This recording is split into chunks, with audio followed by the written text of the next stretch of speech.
welcome, Kasia Krzyminska here. Welcome to our another little sample of Wanderlust class, mini class that we prepared especially for you together with Daler-Rowney.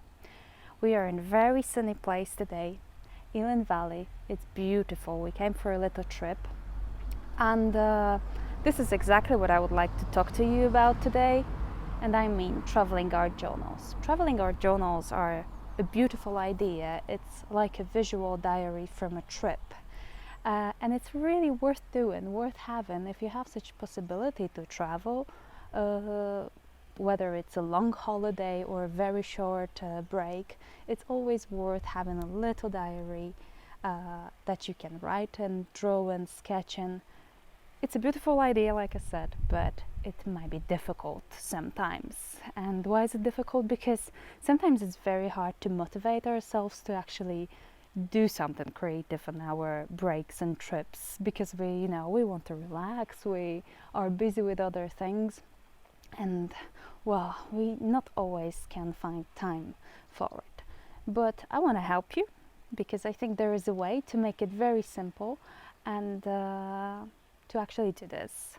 And the clue is, like I said, to keep it simple, to have very few supplies that you can easily pack in your bag, and then you can draw or sketch or paint outside without worrying that you have to carry the whole, big case full of different kinds of paints and jars for water and big sketchbooks. So keep it simple. I will be very happy now to show you a few supplies that are my favorites to take on these little trips and bigger journeys that help me create my very own traveling art journals quickly, easily, and with a big pleasure. I really recommend you to keep your traveling art journal kit simple and include watercolors as the main medium, because they're very easy to use.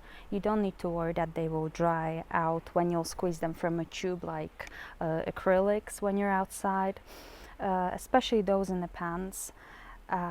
So I think this is the best idea. You can also get very beautiful effect, as you probably already know, especially if you're painting landscapes, nature. Watercolors are just perfect for it. So here I've got a tin of Daler-Rowney watercolors. As you can see, this one was used already many times, but I'm of course very happy with that.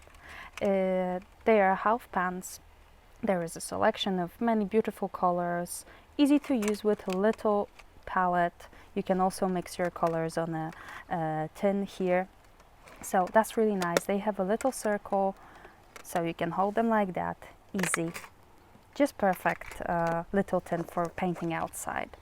Now the other thing that you might find very useful are watercolor pencils. Daler-Rowney have them in a special little tin, which is also very nice if you plan to take them out with you for your sketching outside. There are many gorgeous colors, and that's also the simplicity, I think, of them and the beauty of them, that they are like a dry medium. So all you have to do is to add water. They won't ever get wasted like temperas, you would think, or other kinds of paints that are in a tube, but still you can get this beautiful effect. For this you will, of course, the main thing, need a good sketchbook or a watercolor pad. Here I've got one from Kasia series.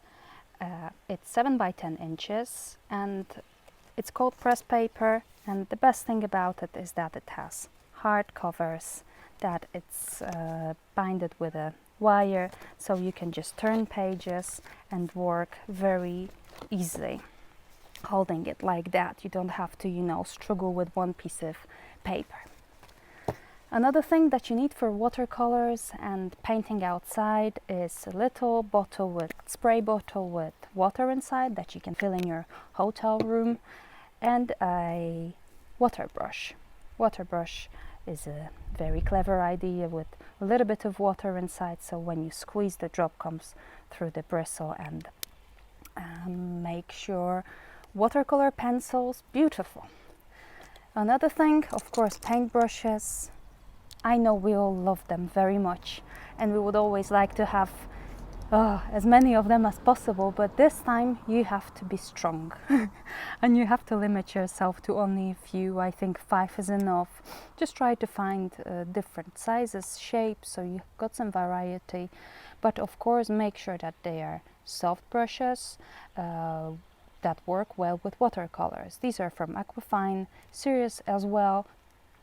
I really like them just because of their really nice bristles that are soft and just perfect. You just have to try. Another important thing, some sketching pencils. Here I've got a full tin, but you know, you don't need full tin. Just pick one or two, definitely black one and maybe one brown, one gray. Pack it in your case and that will be enough. You need sketching pencils, definitely, so they will be very useful. And another thing here, I've got pen, maybe 2 pens just in case, just to write down some of your thoughts, glue stick, and an envelope, a little bag case for collecting your little memories, your cards, tickets. Let me show you what I've got here. You know, everything's a treasure in such cases. So what I've got here is a map that can be a very nice collage piece. I've got some tickets, some pictures that I took during my trip, some leaflets, boarding passes. There are even little pieces of paper, which is my thoughts that I gathered during the trip.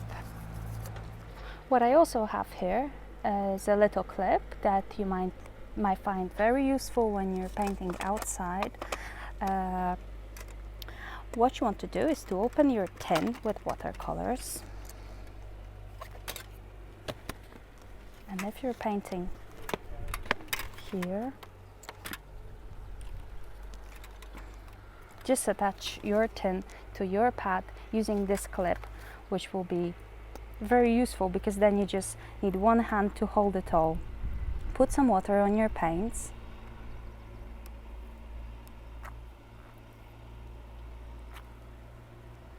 And you can start sketching.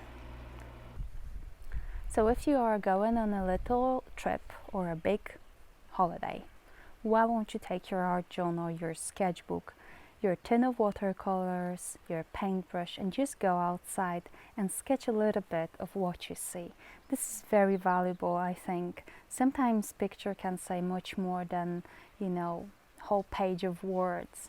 It can describe the mood, the colors, the smell that you could smell on this particular day in this beautiful place that you visited. I know it's sometimes difficult to force yourself to actually start doing something, drawing or sketching or painting, when you are surrounded by people, you know, when there are people around taking pictures of views or buildings, beautiful architecture. But you know what? Does it matter really? It doesn't matter. It's you, your journal, and your need to paint. So just do this. Ignore these people for just 1 second, and I'm sure you will really enjoy it. I personally feel that every time when I paint surrounded by strangers, just painting a view or a beautiful landscape, I totally am closed in my own little world. It's just these first few seconds that I have to ignore people, just force myself, and after that it's all beautiful really, and all I'm thinking about is colors and beautiful view that I see. I hope you will try it because it's worth it, and I hope you will really enjoy it, and then after years it will be a great pleasure to look into your book from one of your trips and remember all these beautiful things once again. Have fun, and thank you very much for watching. See you soon.